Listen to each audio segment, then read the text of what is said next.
Lilly Phillips is a breakout success online. Did she do it by inventing something novel or something helpful to others? Maybe she explained a difficult concept with grace and articulation that embodies the depth of today's Gen Z woman. Jane, you ignorant No, I'm sorry to say that Lilly has entered the mainstream consciousness because she was willing to sleep with 100 men and then film it all so that other degenerates could watch along. So our culture seems to have absolutely forgotten what freedom is actually for. It isn't so that you can do whatever you want to do. It's so that you can pursue that which is right and good. But our postmodern culture has left us with absolutely nothing right and good, no objective truth to hold on to. That's why you can see men getting into cuddling groups with each other and Justin Trudeau announcing to the whole world that he is a proud feminist. But I want you to know that I am, and always will be, a proud feminist. As we struggle for identity and to find something that we can actually cling to, I have good news for you, especially around Christmas. There's hope, and we'll talk about where the answer can come for our culture today on Indie Thinker.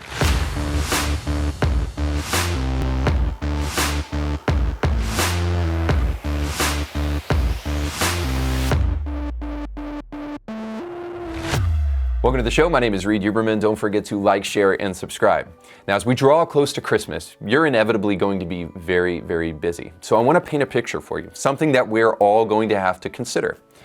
You're going to be busy planning your Christmas festivities, maybe even planning a vacation or travel to go visit family. And in the midst of it all, it's so important that you remember not only to pack everything, but that you remember to bring your children with you. Now, it's possible to do this not only once, but apparently twice. And does that make you a horrible parent? Well, probably. But you can buy that back and maybe fight for yourself a little bit if you have taught your child how to fend for themselves in the event that they are home alone for Christmas. And the way that you can do that is by checking out today's show sponsor, Sweet and Savory. You want to make sure that your child knows how to manage that kitchen and how to cook food for themselves so that they can survive in the off chance that they have to fend for themselves. Now, let's face it, the average 8, 10-year-old, they know how to take on 2 adult criminals, no problem. But do they know how to cook their own food? Sweet and Savory can help you with all that. Not only can they provide an amazing date night for you and your spouse, but you can take that knowledge back home with you as they teach you to cook the amazing meal that you have that night, and then you can teach your kids. But more importantly, if you're not in the Sweet and Savory classroom area, you can also check out their online courses where you can bring your kids alongside of you and they will teach you how to make the most amazing meals so that you can be sure that if your child is home alone this Christmas, they will know what to do in the kitchen. Now, you can do that also, I'm glad to announce, at a discount if, when you check out, you use the promo code IndieThinker. Not only will that give you something off your order, but it will let them know that you heard about them from our show. So as you prepare for this amazing celebration of our Lord's birth, don't forget your kids and don't forget to check out today's show sponsor.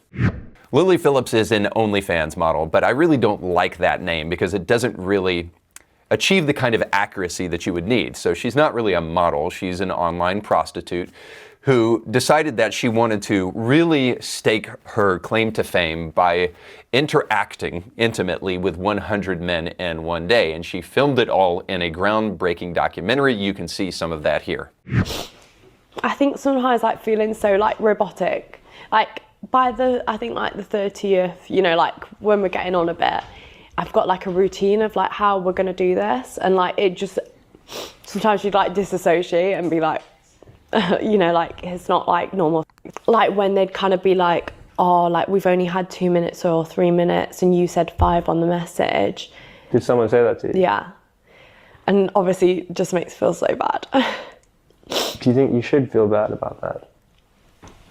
I guess when you've promised something to people who support you, it's kind of hard to let them down. Now, you might be tempted to sympathize with Lilly here, and I can totally understand that. This is truly sad to see a young woman all used up, emptied, and her soul just stripped away, as we do in this scene. But if you expect some sort of revelation to send her upon a spiritual journey that would take her soul to Christ, get her back in church, and rescue her from future poor decision-making, well... What? Because shortly after she reached her goal of 100 men in one day and then cried about it, she announced another great step forward for mankind. She announced that she would like to see 1,000 dudes in one day. So what's striking about this video is that Lilly seems incapable of articulating why she feels so awful after selling her soul so willingly. I imagine that many in our culture would struggle to articulate why this is wrong as well. After all, Lilly is an adult, and every man that entered that room is an adult. Everyone consented to what took place, and we've told generations, as long as you're an adult and you consent to something, well then, do whatever you want to in the privacy of your own bedroom. In fact, the feminists out there should praise this event even as a powerful achievement of womanhood, reclaiming agency. But no one seems to be actually celebrating this, even in online spaces where the dumbest takes are all available to each and every one of us, and every day ending in Y. And clearly, Lilly's tears show us that she's less than happy about what her newfound fame brought her. But our postmodern sick culture that has deconstructed decency, morality, and Christianity has rendered us totally incapable of explaining exactly why this is wrong. Just listen to this clip of Charlie Kirk owning a pro-abort. I am of the belief that abortion is never medically necessary. Are you a doctor? No. Are you? No. But there is a community of OBGYNs that agree with me. So is it our decision to make? Is it something that we Well, can decide? that's an interesting question. So First of all, should it be something that people have the ability to vote on, yes or no, if a woman is able to make that choice? Should a mom be able to kill her 2-year-old daughter? No. Are you a doctor? No. Okay, but why are we able to say it's wrong? So we're able to make moral statements when the baby's outside the womb. Why not when it's in the womb? The fact that this young girl can't even explain exactly why it might be wrong to murder a child that's 2 years old, maybe 1 year old, or maybe even newborn. After all, if you can abort a baby up into the third trimester, what is exactly the difference between a third trimester baby and a baby that you're holding lovingly in your arms? So it shouldn't seem that strange to us that modern man can't explain why anything is wrong. Maybe that Bible collecting dust on your shelf can help, but nah, it's way more fun to poke fun at religion while we cut off our nose and spite our face, and then descend into madness when all we have left is opinions. This is why the whole my truth fad is so stupid. You don't get your own truth any more than your own pronouns. Otherwise, why stop at 1,000 dudes? Or why not 5,000 dudes? Why not argue that really at the end of the day, consent is just relative, so that 5-year-old can meaningfully consent to whatever they say yes to? That is, after all, what the modern trans argument states, and likely what some people actually want because they want that free love with the kiddos. So marry your brother or your sister or your mule. You do you. Ain't nobody got time for that. And at that point, we have all reached our cultural apotheosis. After all, the culture has said, to thine own self be true. Oh, but those tears serve as a stark reminder that you can lie to others and you can lie to yourself, but you can't lie to God. If you refuse to be true to the truth, it will come back to bite you. She may not even know exactly why she's crying or be able to put her finger on exactly why she feels the way she feels, but those tears show us something deep down inside of the soul of every single one of us when we've done something amiss. So maybe, just maybe, freedom without virtue is a vice, and we need virtue to keep our freedom from turning into chaos. Maybe freedom must be constrained by our moral duties and obligations, and consent is not a sufficient limiting principle to base morality upon. But already I'm making the intolerant tolerant left feel uncomfortable, because the moment we start talking about moral obligations and duties, the left begins to squirm, because they know exactly that this is going to push us back to asking the question, well, where do moral duties and obligations actually come from? Let's just say it doesn't spring from materialism, naturalism, atheism, humanism, or any ism, because none of that logically creates a moral objective framework. All it gives you is you do you, or in Lilly's case, you do everyone you can as far and as much as you possibly can. But Lilly has an obligation to herself to treat herself with dignity. She has an obligation to the men who, without getting too graphic here, who are sinking their nether regions into a bacteria-infested wasteland. If we in any way acknowledge that there's truth to what I'm saying and that human dignity exists and we do have an obligation to others, we are presupposing something, that human beings have intrinsic value. And if you believe humans have intrinsic value, guess what you believe? You're making a religious proclamation. You just made a dogmatic statement, not based upon science or even logical deductions. You assumed human dignity because deep down you know you are different than your average dog humping whatever he sees fit to hump. You know that you contemplate the mysteries of the universe and your existence. You wonder if you're all alone and if there's meaning to life. But the dog doesn't. All of your human consciousness that sets you apart from the rest of the eat, drink, and sex animal kingdom comes from someplace. But where does it come from? And what gave me this conscience? Mindless physical processes only create mindless physical processes. So you didn't evolve into consciousness. There's only one logical explanation. You were made unique from other creatures because you have a soul and a creator. The reason anyone would object to that is that they know where that road leads. It leads to the God of the Bible who obligates us to moral duties rather than mindless pursuits of pleasure. But it's also there where you can acknowledge your sin and find that the one that you sinned against will also be the one who wipes every tear away from your eye. Now let's jump into our top stories today.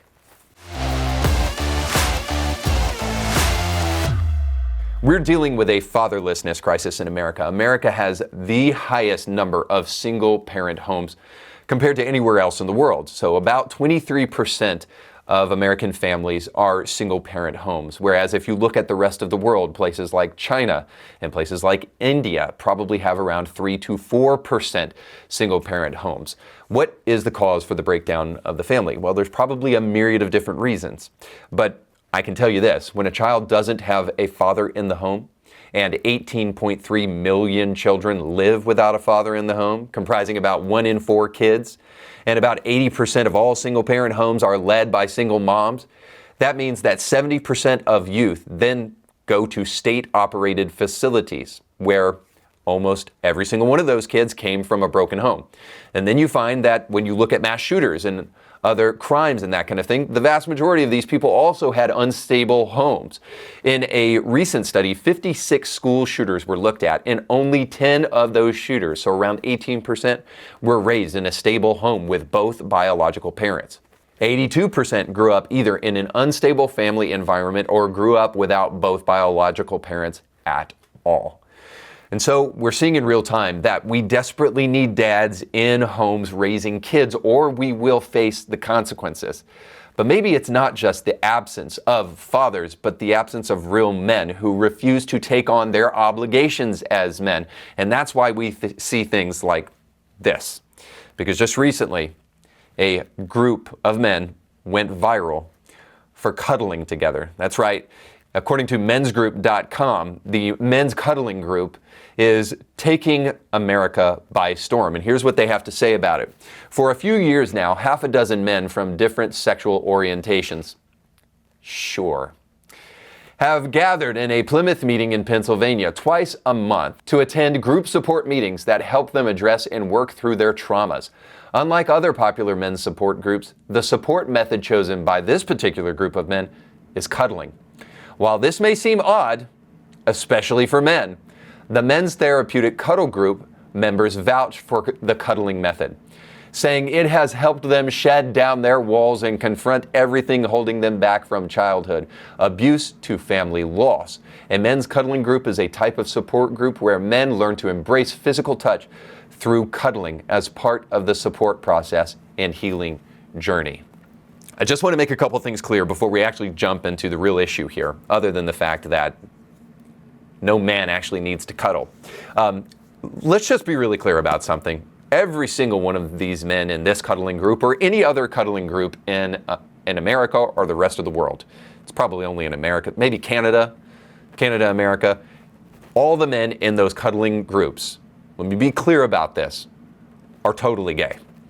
That's why they're in a men's cuddling group, because there's no other kind of man that would be in a men's cuddling group other than a gay man. Now, you may be suspicious about that claim, like, how could I know something like that? Common sense still exists, and I believe in the power of common sense, but also, let me just totally try to alleviate any fears whatsoever or suspicions about this claim, because Sean Galla, who is the founder of these men's group writ large and who is defending this men's cuddling group, is definitely gay. I'm Sean from mensgroup.com. I've been running men's groups for the last 10 years for guys from all walks of life. Some of the guys included celebrities, professional athletes, and successful businessmen. This whole men's group thing all started for me when I was living a pretty normal, happy-looking life. I had a successful business, a loving partner. So let me just be really clear with you. Partner is code for gay dude. So Sean Gala is gay, but also there's probably people in this group who may not even think they're gay. That's why they say there's many sexual orientations represented in the group, which just seems like a cope. But if you're in a men's cuddling group and you would say, hey, I'm not gay, I have news for you. You're gay. Why are you gay? And the reason I can speak with such assurance about this is because not only I am a man, but also because I know that manhood is a specific thing. I know in our postmodern society today, we want to try to redefine everything. We want to redefine marriage and redefine biological males and biological females. But marriage and family cannot be redefined by anybody. And it is the premier responsibility of a man. Perhaps the only thing that might be above it is your spiritual obligation to know God and to worship Him. But underneath that, and the two are really symmetrical at the end of the day, is the responsibility to take on the willfully hard task of being married and raising children. And I can tell you that that is so superior a task that nothing else even comes close to it. See, manhood is not eating meat in barbecues and camping out and drinking beer. And it certainly isn't cuddling with other dudes. Manhood is pursuing a woman, then marrying that woman and obligating yourself to that woman and committing your life to that woman, and then raising children with that woman and raising those children and taking on all of those responsibilities that come with it. Now, you do that and you do it well, you don't have enough time to go into cuddling groups with other men to work on your emotions. All that to say that it is objectively true that one of the biggest and most important building blocks for all of civilization is men with women making children. This is why in the book of Genesis, God told us at the very beginning that it is the obligation for mankind to have dominion and then to multiply and replenish. Make sure that you are doing your duties here on this earth, and that means one of the most important ones is to make sure that Western civilization is continued. Now, I get it. If men actually are receiving some kind of therapy via cuddling with other men, you can definitely replace that by cuddling with your wife. But also, it is in no way on par or equal to the intrinsic value of recreating civilization. And it is the obligation of men to take on those duties specifically. It is only when you've abdicated those duties, maybe blamed your wife for not being a sufficient partner, or maybe run away from the obligation to raise your children, that now you have time to engage in a whole bunch of other practices that are frankly gay. All right, now the second story also has to do with obligation to marriage and family, but most importantly, in this particular case, it also has to do with our obligation to women, and especially as men, to protect them and to care for them. So just recently, Justin Trudeau announced that he is a proud feminist. Check it out. We were supposed to be on a steady, if difficult sometimes, march towards progress. And yet, just a few weeks ago, the United States voted for a second time to not elect its first woman president. Everywhere, women's rights and women's progress is under attack, overtly and subtly. But I want you to know that I am, and always will be, a proud feminist. Now, I have a theory here. Justin may be saying that he's a feminist and not actually mean what he's saying, because this is a radical statement. Maybe he's just trying to pander to the women in the audience because he is a newly single dude, and maybe he's looking for some action.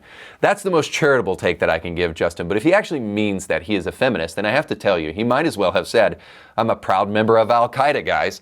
Now, he would never do that, and people would be shocked by that. But it's way more common for people to say, I'm a feminist, and for us to be like, oh, okay. But there's one big problem with that. You may be offended by the fact that I compared feminists to members of a terrorist organization, but that's only because feminism has been one of the most destructive forces in human history. So let me show you first and foremost how feminism has destroyed the family. See, feminism is associated with Marxism, and largely the two are interchangeable. Even the feminist that does not claim to be a Marxist is probably just a useful idiot. But Engels, all the way back at the foundation of the Marxist movement, viewed marriage as an institution that systematically oppresses women. Sound familiar?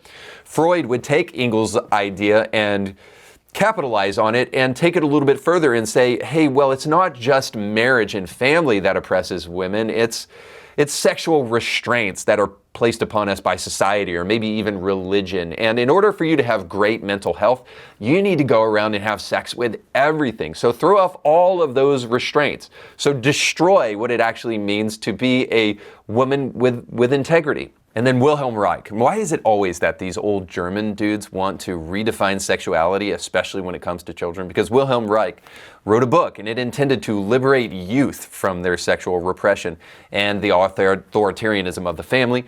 And all of that led to the sexual revolution of the 1960s, which of course we know that feminism was a major part of the sexual revolution. So obviously you can see that Marxism and feminism are married together in such a way that they are inseparable. And as a result of the work of the Marxists and feminists, the family has been utterly destroyed.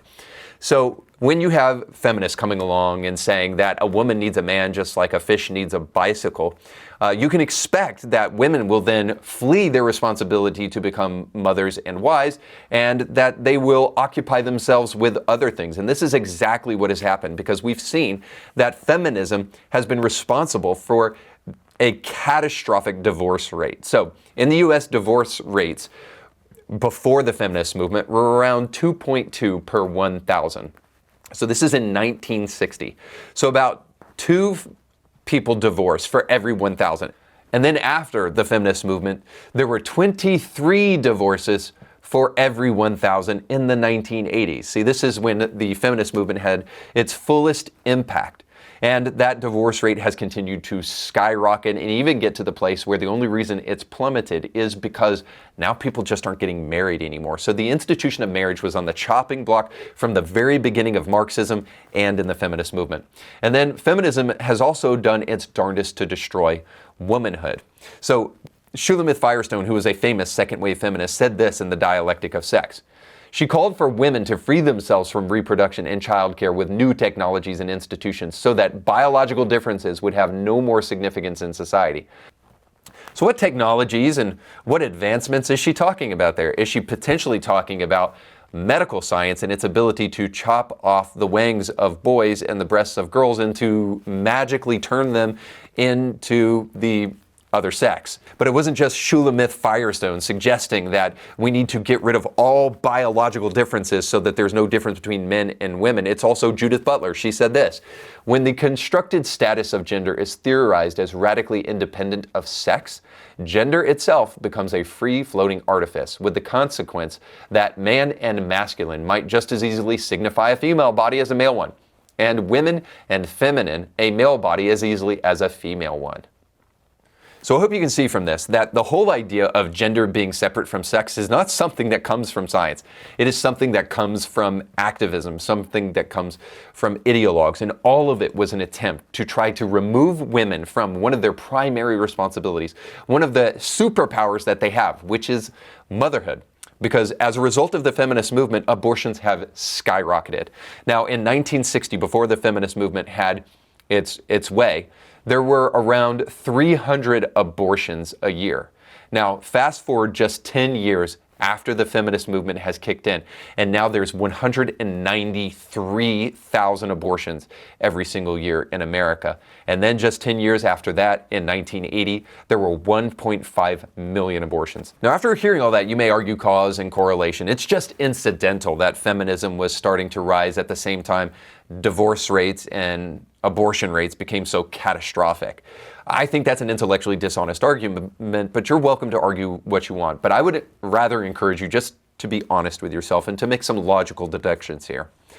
Feminism clearly militates against patriarchy, but patriarchy, on the other hand, has nowhere near been as destructive as feminism has been. Patriarchy leads women, it protects women, it honors women, it provides for women. See, patriarchy doesn't nudge your wife in the middle of the night and say, hey, there's a burglar coming into the house, get up and protect me. Patriarchy does the opposite. It risks your life for your wife and for your family and protects them and takes care of them. This is why militating against patriarchy is such a horrible thing. And it's such a horrible thing for a world leader to get up and acknowledge that he is part of a group that has been so destructive. Now, another thing that might be destructive is the advice that Matt Walsh gave the other day. And he gave some advice about what you should give your dad for Christmas. Here's just a little bit of that. Out of the kindness of my heart and an abundance of Christmas joy and generosity, I'm going to help anyone who is still trying to figure out what sort of gift to buy for any dad in their life for Christmas or any other gift-giving occasion. I'll also be helping out all the dads out there by hopefully rescuing them from the plague of bad gifts that we dads suffer from by the millions across the globe every year. It is the silent epidemic that nobody talks about, but today it ends.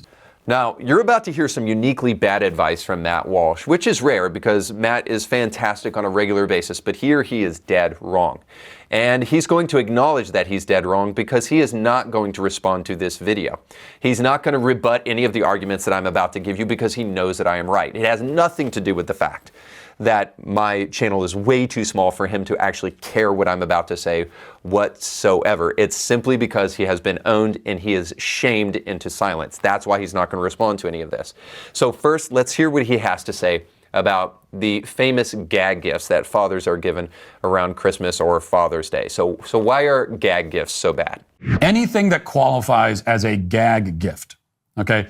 Now, dads have been the primary recipients of gag gifts since the beginning of time. The entire gag gift market is kept afloat by our wives and children buying this crap for us.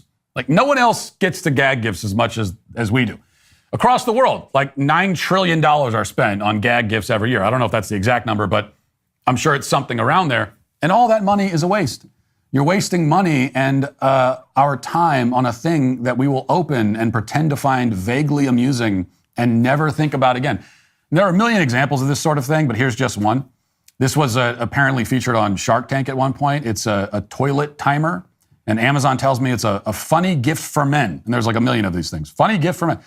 And the gag is that it's a timer that you keep on the toilet so that I guess you can keep track of how long it takes you to finish your business. I don't know. Now, what's the problem with this? It's the same problem with any gag gift. It's just not that funny. Oh, Matt, let me help you here. The reason gag gifts are not amusing is because women are giving it to their husbands. And you have argued on your show multiple times that women do not have the capacity of being funny. So should it come as a surprise to us then that they're doing their dead level best to try to be funny, but they're just not pulling it off when they give you a gag gift? Besides, if your son, maybe it was his idea to come up with this gag gift, he's doing his best. Are you really going to beat little Junior up? I mean, they do have self-esteem at the end of the day. And you want to try to foster that sense of humor in him and encourage him. So you would want your child to know, hey, nice try, but maybe rather than the donut underwear and the socks with my face on it, maybe next time, let's do something that actually is a little bit more funny like this. So just provide solutions rather than problems, Matt. It's not about what we don't believe, it's about what we believe. So I think we need to have some positive affirmation here, which would be good for the whole family around the Christmas tree, rather than mocking your child because they are not funny whatsoever, or your wife, which we all know to be an objective fact. It's not in their DNA. It's not their fault. And how about new things? New things that you've never seen your dad or your husband use before, and it's Christmas time and you're thinking, maybe he'll like this. Will he? Well, Matt has something to say about that. Do not buy the dad in your life any kind of object, tool, gadget, gizmo, thingamajig, instrument, apparatus that you haven't seen him use before. So here's what you have to understand about dads, okay? By the time we become dads, we will have already picked all of the types of things that we will ever want to use. We are not adding any more things. Now, here's the important part. That's not to say that we will have all of the things we will ever use. I said we've selected all of the types of things. So your job as the gift giver is to figure out what types of things your dad or husband uses and buy him something within that type. Okay, don't try to introduce him to a new type of thing. Now, this is probably where Matt is most wrong, because creativity shows that you care about your family member. Should we go around like a bunch of communists, just lining up in bread lines and getting bread again for dinner? No, we don't want the same old thing. Innovation and creativity is an aspect of the free market, you commie. So yeah, you may never use that gift. You're probably never going to use it, but it's the thought that counts at the end of the day. And then we have reverse gift giving, which is when a woman gives her husband something that really is a gift for her. So check it out. Don't buy your husband a gift that's really a gift for you. We see what you're doing. We're on to you. We know what game you're playing. Ladies, I'll give you an example. My wife, usually an expert level gift giver, truly a master of the craft, she can still occasionally try to sneak one of these things past me.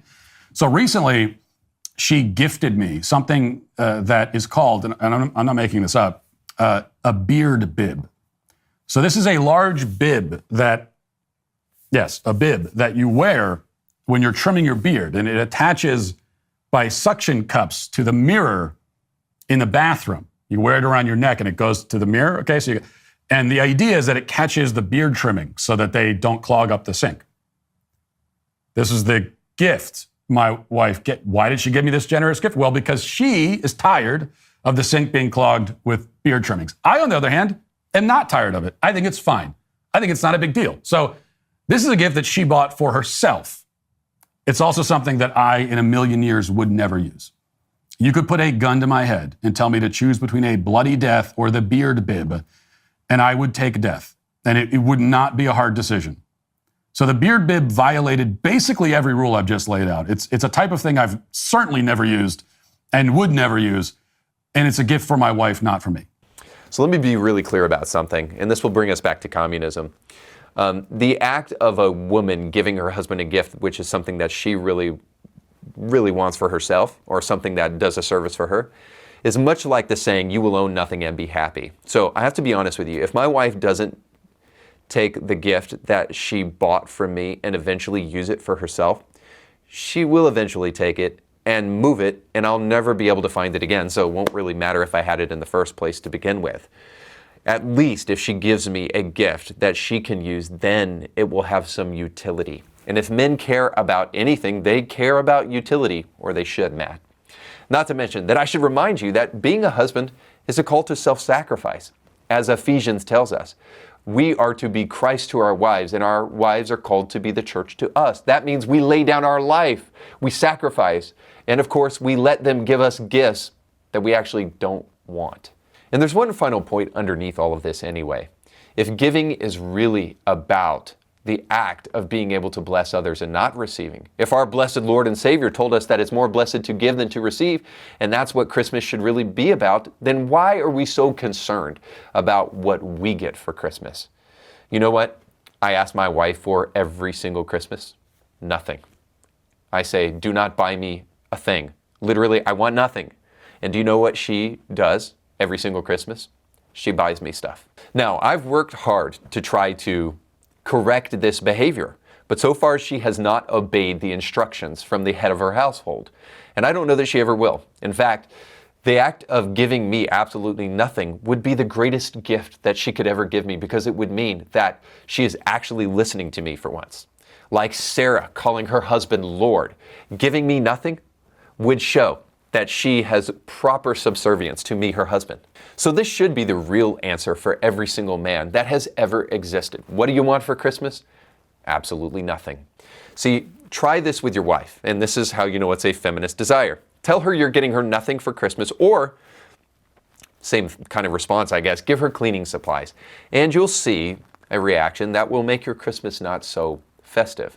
But men shouldn't be concerned with those kind of things, and that's why today, Matt, and wish lists for Christmas for men are totally canceled.